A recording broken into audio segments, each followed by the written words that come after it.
El estudio de las enfermedades como fenómenos poblacionales es casi tan antiguo como la escritura misma. En el papiro de Evers se mencionan unas fiebres pestilentes, probablemente malaria, que asolaron a la población de las márgenes del río Nilo alrededor del año 2000 a.C. En 2650 a.C. se publica en el Huang Di Nei King, Canon Interior de Huang Di o Canon Interno del Emperador, en el que figura la viruela.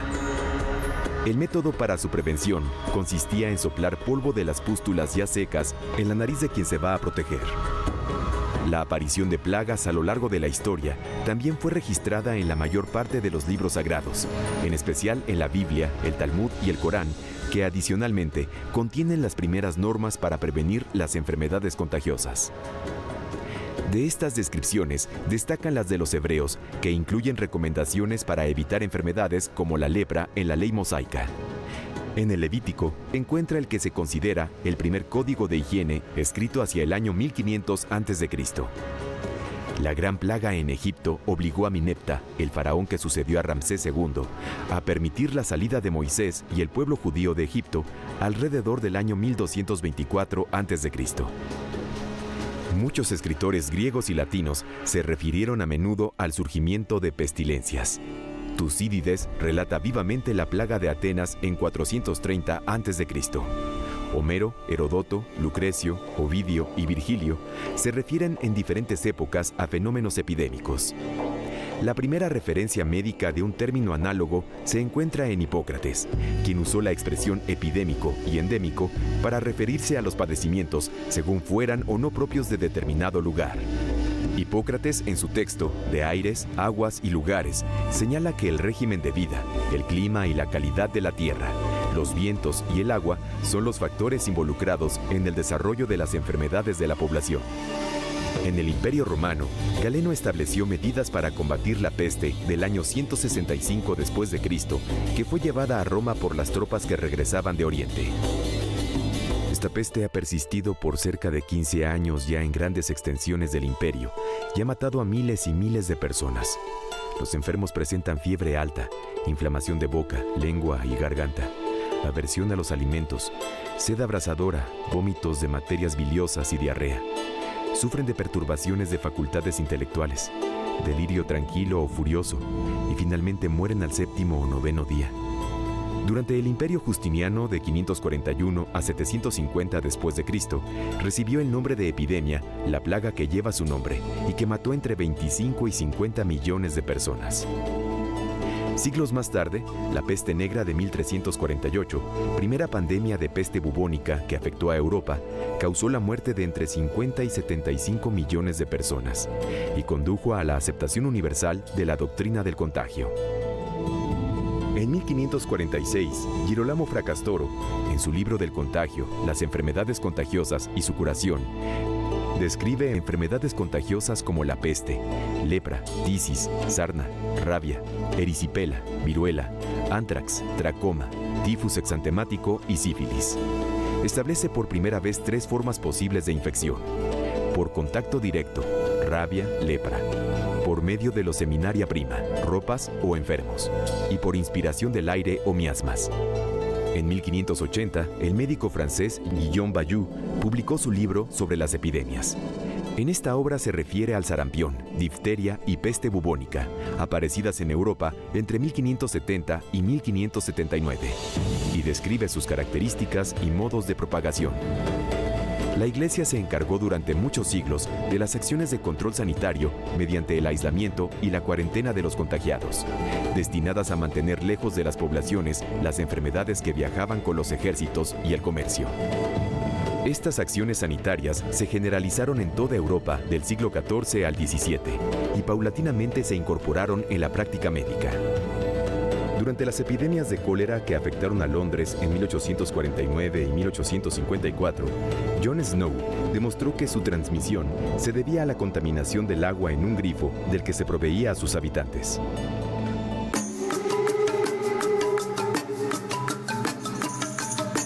Pasada la conquista, la población indígena habría disminuido en Mesoamérica, en lo que se ha calificado como una verdadera catástrofe demográfica. En 1520, una epidemia de viruela mató a 2.7 millones en el Valle de México y zonas aledañas. Para 1532, la viruela terminó con 16.8 millones de nativos. En 1545, mató a 6.3 millones. En 1576, durante la terrible de Hueycocolistli, se perdieron cerca de 1.9 millones de vidas en el Valle de México. La alta mortandad de los habitantes originales se debió a que no habían estado expuestos a las decenas de patógenos nuevos para ellos que arribaron con los españoles y posteriormente con los esclavos africanos.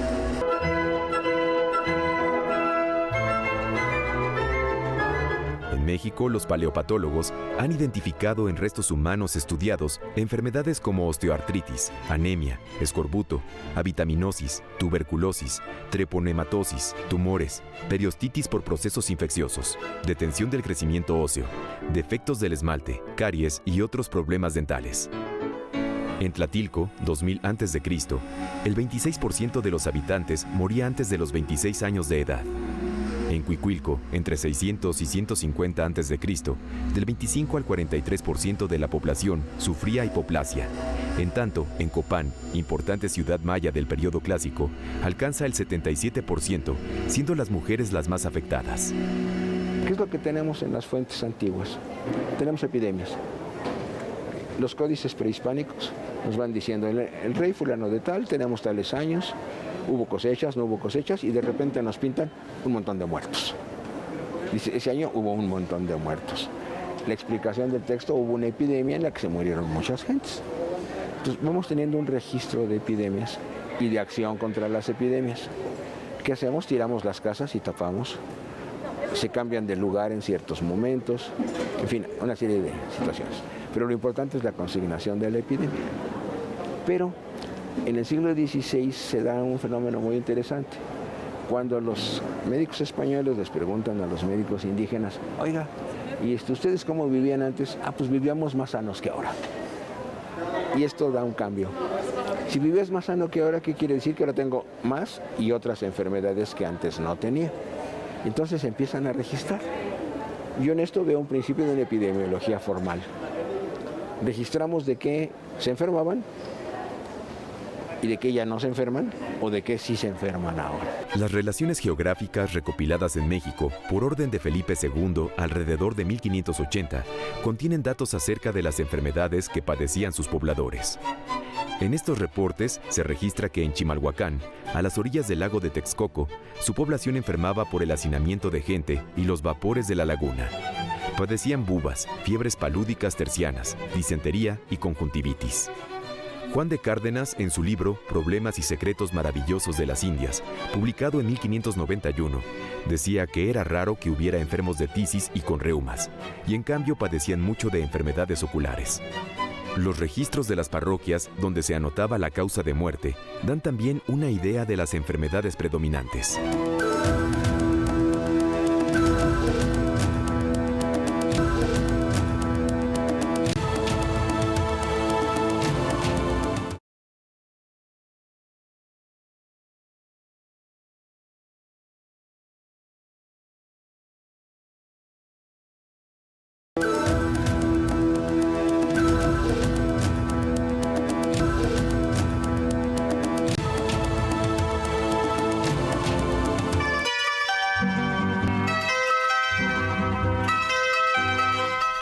En 1879 se forma la Comisión de Epidemiología del Consejo Superior de Salubridad. Sus acciones se referían exclusivamente a medidas de aislamiento de casos infecciosos y a la desinfección pertinente de objetos e inmuebles. Varias décadas después, comenzó el registro de casos, del que se obtuvo una útil base de datos. El doctor Eduardo Lisiaga conocía bien los adelantos en epidemiología y sanidad general de los países europeos y Estados Unidos. En 1892 celebró en la Ciudad de México la reunión anual de la Asociación Americana de Salud Pública, que con el tiempo se transformó en la actual Organización Panamericana de la Salud.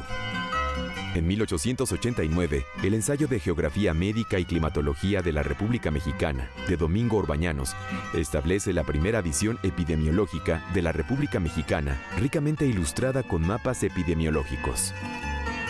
La comunicación científica y médica con Estados Unidos se reforzó en la etapa posrevolucionaria con el apoyo técnico y material que dio la Fundación Rockefeller a las campañas contra la fiebre amarilla y la cinciniariasis.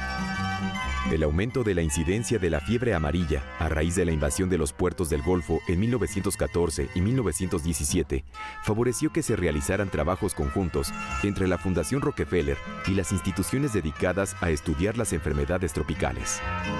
Estos trabajos culminaron con la creación del Instituto de Salubridad y Enfermedades Tropicales en 1939. En su laboratorio de epidemiología se estudiaron enfermedades como el mal del pinto, la oncocercosis, el paludismo y la fiebre amarilla. Entonces, en 1990, aproximadamente 80, finales de los 80, se decidió cambiar el nombre de enfermedades tropicales por Instituto Nacional de Diagnóstico y Referencia Epidemiológicos, INDRE, por sus siglas. Hubo 2 directores antes de que fuera yo directora, y ellos echaron a andar, por ejemplo, la red de laboratorios de malaria, de paludismo, la red de laboratorios de tuberculosis, que eran los más fuertes, y Valdespino al final la red de laboratorios de VIH-Sida.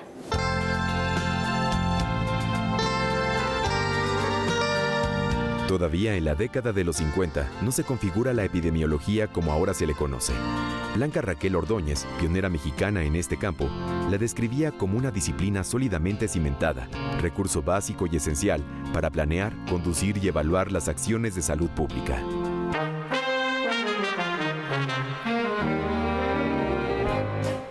En sus etapas iniciales, la enseñanza de la epidemiología estuvo incorporada a la preparación de médicos sanitaristas o higienistas.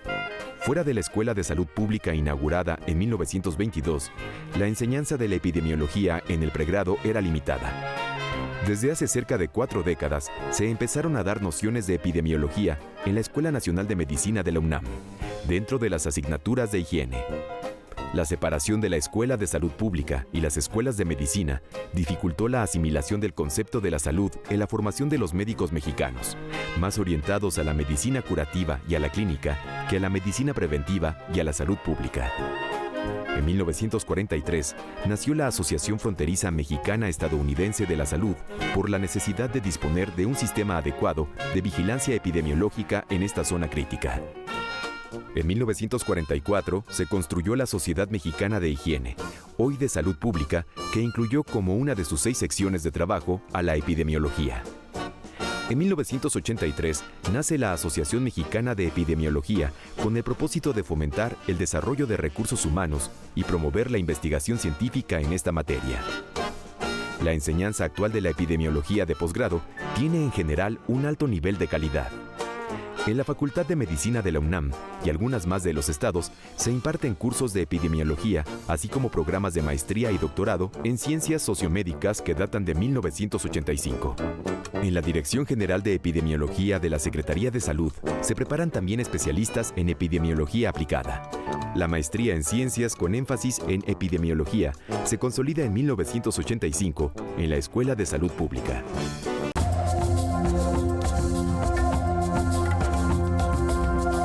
Para valorar la situación actual de la epidemiología, es preciso conocer el número y distribución de los especialistas en la materia. En 1961 se estableció por primera vez una oficina de epidemiología dentro de los departamentos de medicina preventiva en el IMSS y el ISSSTE. A partir de entonces, la epidemiología emerge como instrumento para combatir y prevenir tanto las enfermedades transmisibles como las no transmisibles. Cuando se estableció el Sistema Nacional de Vigilancia Epidemiológica en 1978, aún prevalecían enfermedades infecciosas como la poliomielitis, el paludismo, diarreas y enfermedades respiratorias. Y años después apareció el SIDA en 1981.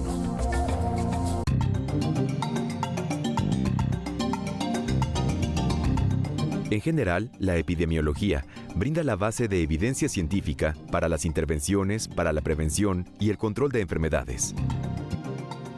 Gracias a la labor de los investigadores, se han implementado importantes acciones preventivas como el yodar la sal, el desarrollo de políticas para la prevención de los no fumadores, la fortificación de los alimentos con ácido fólico y las campañas de vacunación contra la hepatitis B. El combate a la enfermedad cardiovascular se ha basado en estudios epidemiológicos que han identificado los principales factores de riesgo, como el sedentarismo, la hiperlipidemia y el tabaquismo, entre otros.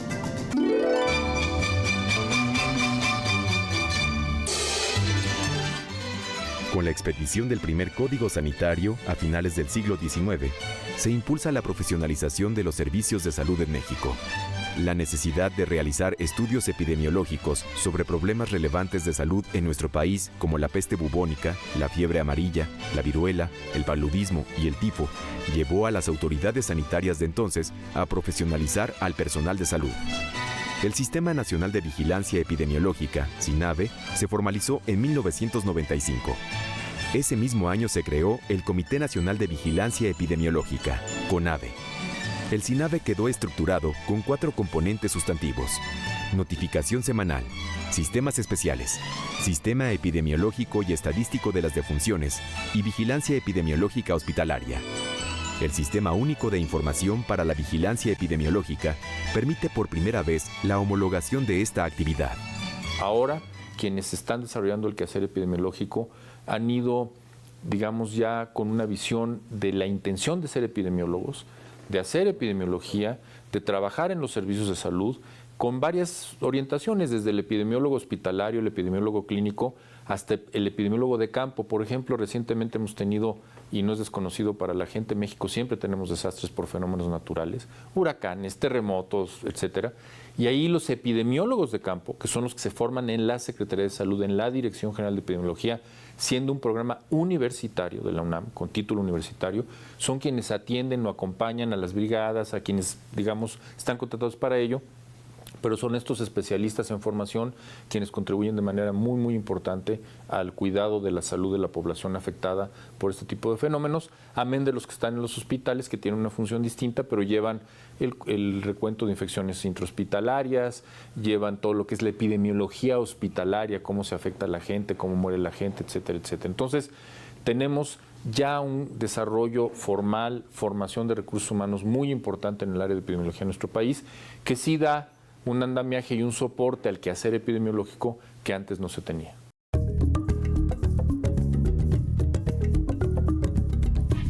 En 1980 se impartió por primera vez el curso internacional en epidemiología aplicada.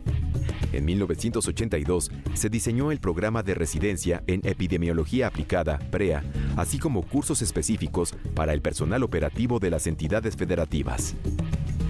La maestría en Salud Pública se impartió primero en la Escuela de Salud Pública de México y posteriormente en el Instituto Nacional de Salud Pública. En 1990, la UNAM avala el programa de residencia en epidemiología, PRE. El programa académico del programa de residencia en epidemiología incluye conocimiento fundamental, análisis, evaluación, comunicación, trabajo comunitario, administración y gerencia, liderazgo y políticas en salud pública. En 1989 se creó en la delegación del Instituto Mexicano del Seguro Social, en el estado de Jalisco, la residencia médica en salud pública. Y un año después se modificó en cuanto a su orientación educativa hacia la formación de especialistas en epidemiología. Posteriormente se impartió en el Centro Médico Siglo XXI en la Ciudad de México y otras unidades hospitalarias del instituto en Monterrey, Veracruz, Mérida y Sonora.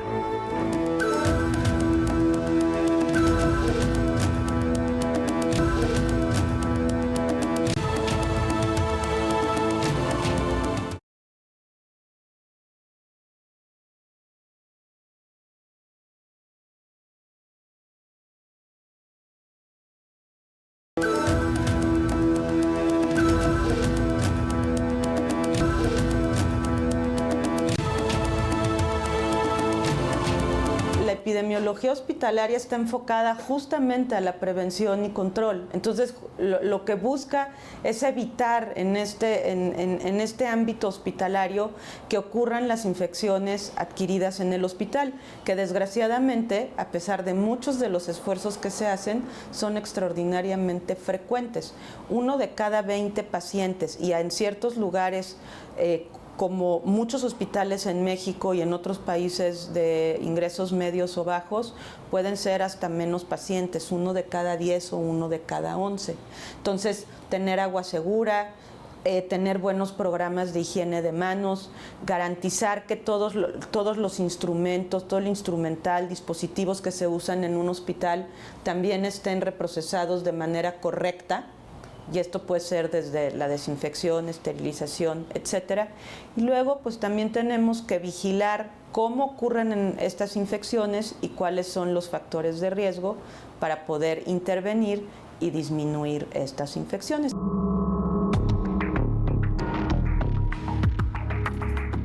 La transformación en los patrones de salud global y la aparición de las nuevas tecnologías hizo que desde 1990 cambiaran los paradigmas de la salud pública y la epidemiología.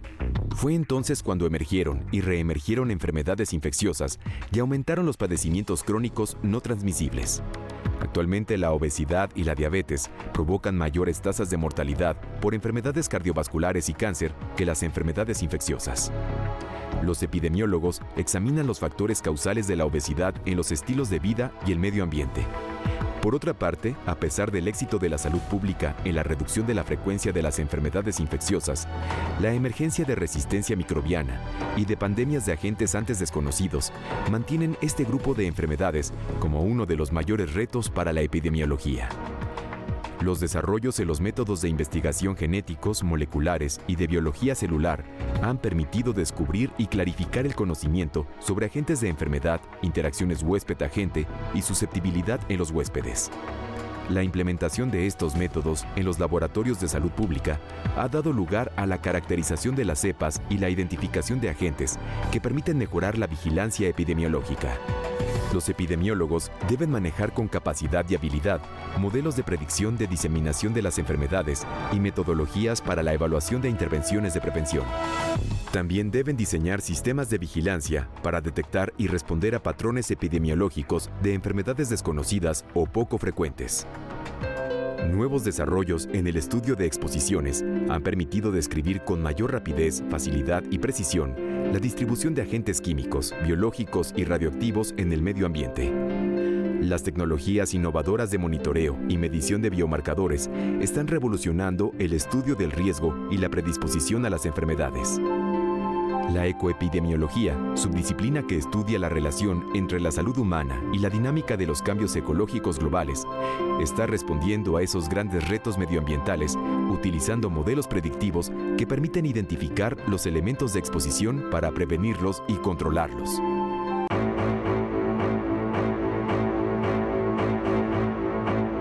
Los nuevos desarrollos en biología, biomedicina e informática han ampliado de forma importante el horizonte de la epidemiología. Actualmente podemos hablar de recombinación genética y técnicas de imagen, las cuales han transformado la habilidad de los epidemiólogos para comprender los procesos de la enfermedad. El mapeo genético ha permitido especificar el papel de la herencia en el desarrollo de diversas enfermedades, mientras que las recientes técnicas imagenológicas han aportado nuevas perspectivas acerca de la interpretación de procesos fisiológicos. La contribución de ambas tecnologías nos permite realizar mediciones como susceptibilidad del huésped y reconocer los factores causales, y con esto, la creación de nuevas políticas preventivas. La genética de poblaciones está evolucionando de manera acelerada, gracias a la disponibilidad de nuevas técnicas de genotipificación, las cuales han permitido el descubrimiento de nuevos genes causales de enfermedades particulares. El epidemiólogo actual conoce y domina conceptos como la epigénica, proteómica e incluso las interacciones entre los genes y el medio ambiente, que permitirán que la prevención se lleve a cabo de manera más efectiva y eficiente. El Instituto de Referencia Epidemiológica, Dr. Manuel Martínez Báez, tiene a su cargo la investigación de máxima sofisticación en los temas referentes a epidemiología, tanto de enfermedades transmisibles, emergentes y reemergentes, como de los problemas crónico-degenerativos. Nuestro instituto es el Laboratorio Nacional de Referencia, funciona como punto focal ante la Organización Mundial de la Salud en el tema de vigilancia epidemiológica y control de enfermedades. Entonces, somos el Laboratorio Nacional de Referencia y somos el Centro Nacional de Influenza para proporcionar datos epidemiológicos ante la Organización Mundial de la Salud. Eso significa que tenemos un laboratorio de referencia que coordina a su vez a una red nacional de laboratorios en el país, la Red Nacional de Laboratorios de Salud Pública, donde cada entidad federativa tiene su propio laboratorio de referencia y ellos realizan el trabajo de ampliación de la cobertura para la confirmación, para la identificación de los casos de influenza, y nosotros funcionamos ante ellos como centro de control de calidad, centro de referencia, validación de las metodologías que realizan, de tal manera que con esta red de laboratorios de influenza en el país es que tenemos la identificación de cualquiera de los casos sospechosos. La farmacoepidemiología es la disciplina que aplica el razonamiento epidemiológico a la evaluación de medicamentos, vacunas y equipos y médicos. Documenta los riesgos y beneficios asociados con el uso de estos insumos terapéuticos para evitar enfermedades concomitantes e incluso discapacidad iatrogénica. Finalmente, los avances en tecnologías de comunicación global han abierto nuevas posibilidades para la comprensión y el control de las enfermedades. Las redes de comunicación permiten tener acceso inmediato a fuentes de información del mundo entero, con lo que se pueden diseñar mejores intervenciones para la prevención y el control de las enfermedades, realizar mejores comparaciones entre poblaciones y generar y probar hipótesis. Además, mejoran la sensibilidad de los sistemas de información para la detección de epidemias incipientes y enfermedades emergentes, y facilitan la respuesta a desastres y la evaluación a las intervenciones.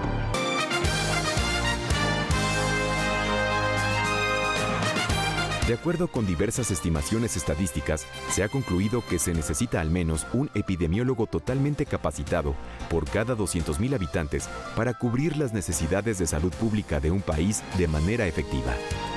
Para atender esta necesidad, es de suma importancia seguir formando especialistas en epidemiología, mediante un trabajo actual y que se adecúe a las poblaciones mexicanas. La formación científica de los epidemiólogos deberá producir personal capaz de modificar favorablemente la situación de la salud de su comunidad.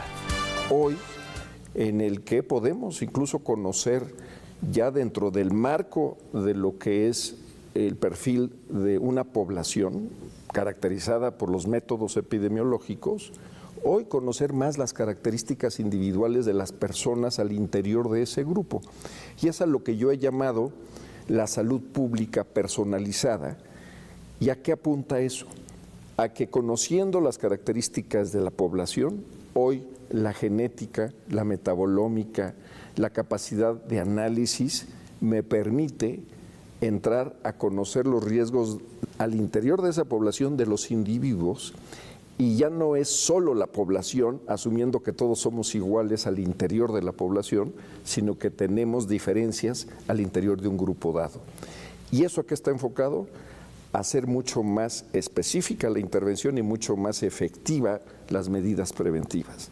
Así es que, sin duda, por eso lo defino como la esencia de la prevención, porque al conocer estás relacionando el origen, y con el origen estás actuando de manera preventiva, y con ello es que hay una relación muy estrecha en la especialidad de epidemiología con la posibilidad de la mejora de las condiciones de salud poblacionales, y hoy con la salud pública personalizada podemos incluso hablar de trajes a la medida, llamémosle así entre comillas, para incluso potenciar mucho más la intervención a los individuos.